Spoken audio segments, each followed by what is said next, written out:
Good afternoon, everyone. Or evening, depending on where you are. My name is Hasika Oggi, and I'll be presenting my research titled The Analysis of Antibiotic Resistance Genes in Publicly Accessible Staphylococcus aureus Genomes. This work was conducted in collaboration with Dr. Marta Matuszewska from Cambridge University. So the motivation behind this study was the increasing prevalence of antibiotic-resistant bacteria, specifically MRSA, which poses significant challenges to public health. So by analyzing publicly accessible S. aureus genomes, we aim to gain insights into the distribution and prevalence of antibiotic resistance genes. So before we begin, I'd like to give a bit of a quick introduction about MRSA and Staphylococcus aureus. Staphylococcus aureus, also known as S. aureus, is a common bacterium that usually resides harmlessly on the skin and mucous membranes of humans.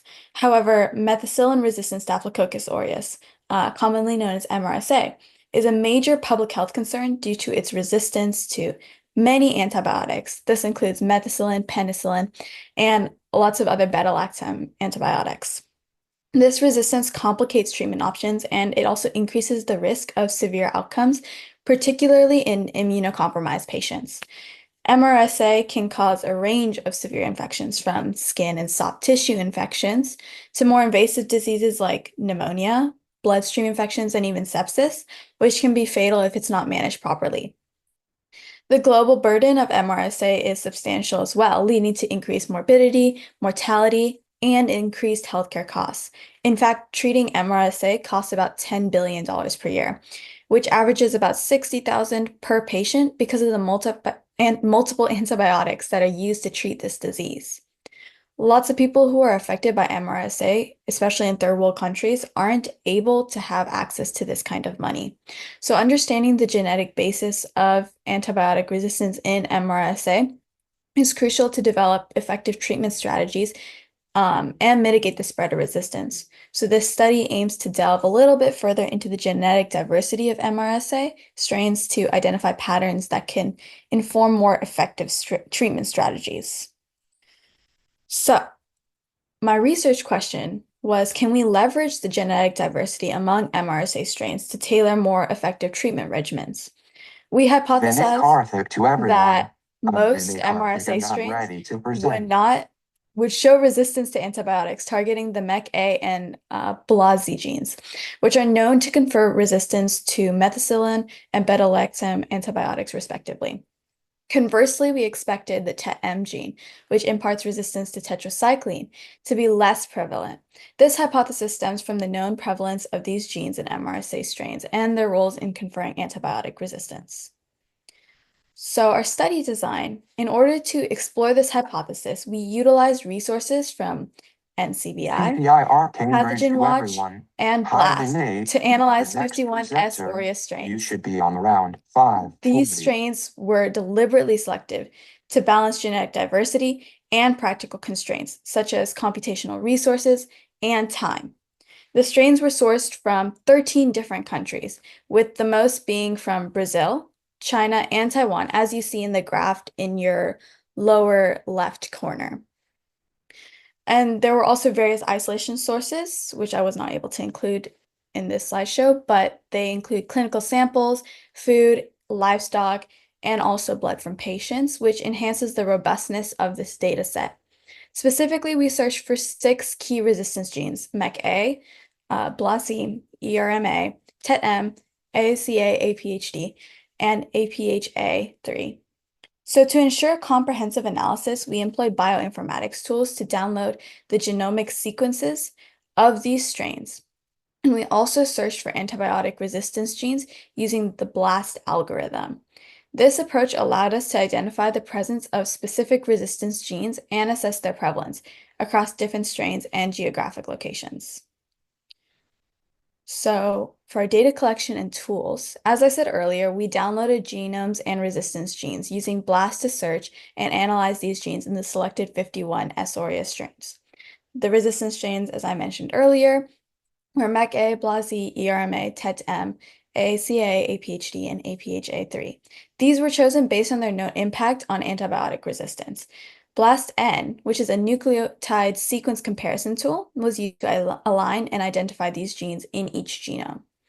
We also validated our findings using Pathogen Watch to ensure accuracy and consistency. Just for reference, BLAST, or Basic Local Alignment Search Tool, is a powerful bioinformatics tool that compares nucleotide sequences to sequence databases, and then it calculates the statistical significance of those matches. By using BLAST, we were actually able to identify the presence and distribution of these resistance genes within our dataset, providing valuable insights into the genetic mechanisms that underlie antibiotic resistance in MRSA. So, on to the results. First off, we wanted to talk about gene presence. Our BLAST analysis revealed that most strains contain the MEK-A, TET-M, and ERMA genes.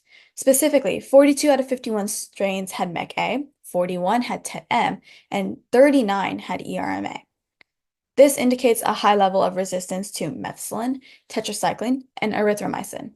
However, the BLAZ gene, which I originally hypothesized would be much more prevalent, was actually less common than expected, found in only 35 of the 51 strains. So, the presence of these resistance genes suggests that MRSA strains have evolved multiple mechanisms to withstand antibiotic treatment. Understanding the distribution of these genes helps us comprehend the complexity of antibiotic resistance in MRSA, and it underscores the need for continued surveillance and research. Interestingly, during our research and our BLAST process, we identified 6 strains with no detectable resistance genes. These strains showed high susceptibility to multiple antibiotics, suggesting that despite the prevalence of resistant strains, there are still MRSA strains that can be effectively treated with current antibiotics. This finding is significant because it highlights potential targets for treatment and the importance of tailoring antibiotic therapy based on the specific resistance profiles of bacterial strains. The identification of these vulnerable strains also underscores the potential for developing new therapeutic approaches that exploit the weaknesses of less resistant MRSA strains. But further research is needed to explore the clinical implications of these findings and their potential impact on treatment strategies. So before we move on further with our results, I wanted to share a few figures that I generated when I was writing my paper to showcase my results about the genes and their resistance. So the graph in the bottom right-hand corner, it is titled "The number of resistant strains with resistant genes versus resistant genes." Sorry. The bar graph depicts the amount of times that a resistance gene is found in a strain of MRSA. For APHA, it was 27. For MEK-A, it was 42. For BLAZ, it was 35, and so on. The graph in the upper left corner is titled "Amount of strains with resistance genes versus the number of resistance genes." So this graph actually depicts the amount of strains that contain resistance genes. For example, 28 out of the 51 strains that we tested contained all 6 resistance genes that I mentioned earlier, while 0 strains contain 1 resistance gene. And then, as I mentioned, we had those 6 vulnerable strains that had no resistance genes whatsoever. So hopefully this helps you visualize the results a little better. So let's take a closer look at our results. A critical aspect of our study was the uniformity of the MEK-A gene across all of our samples. We found no single nucleotide polymorphisms, or SNPs, within this gene, which contrasts with previous studies that have identified SNPs associated with varying levels of antibiotic resistance. So this uniformity might be attributed to our relatively small sample size. The absence of SNPs suggests that the MEK-A gene is highly conserved among all these strains, consistently conferring resistance to methicillin and related antibiotics. Additionally, we also explored alternative mechanisms of resistance. For instance, some strains may rely on fewer plasmids, reducing horizontal gene transfer and potentially enhancing overall fitness. Others might temporarily acquire plasmids when exposed to antibiotics, which allows for short-term resistance and survival. So, what are the implications for public health? Well, our findings have a few important implications for public health. The high prevalence of resistance genes such as MEK-A and TEM underscores the need for ongoing surveillance to monitor the spread of these genes and inform treatment guidelines. Tailoring antibiotic therapy based on the specific resistance profiles of MRSA strains can improve treatment outcomes and it can reduce the spread of resistance. Furthermore, identifying vulnerable strains offers opportunities for developing targeted therapies that then exploit these vulnerabilities. This approach could really help reduce the reliance on broad spectrum antibiotics, and it could also slow the development of resistance. So, overall, our study contributes to the broader understanding of antibiotic resistance in MRSA, and it highlights the importance of continued research and continued surveillance. So, in conclusion, and also with future direction, our study highlights the complexity of antibiotic resistance in MRSA. While resistance genes like MEK-A and TEM, they are prevalent, there are still strains that remain vulnerable to current treatments. So this underscores the importance of, as I mentioned earlier, ongoing research and surveillance to combat MRSA effectively. Moving forward, though, further research is definitely needed to explore the clinical implications of our findings and their potential impact on treatment strategies. Additionally, we do need to continue and monitor the spread of resistance genes to inform public health interventions, because by enhancing our understanding of antibiotic resistance in MRSA, we can develop more effective strategies to combat this public health threat. So I thank you all for your attention, and I would once again like to extend my gratitude to my co-author and mentor, Dr.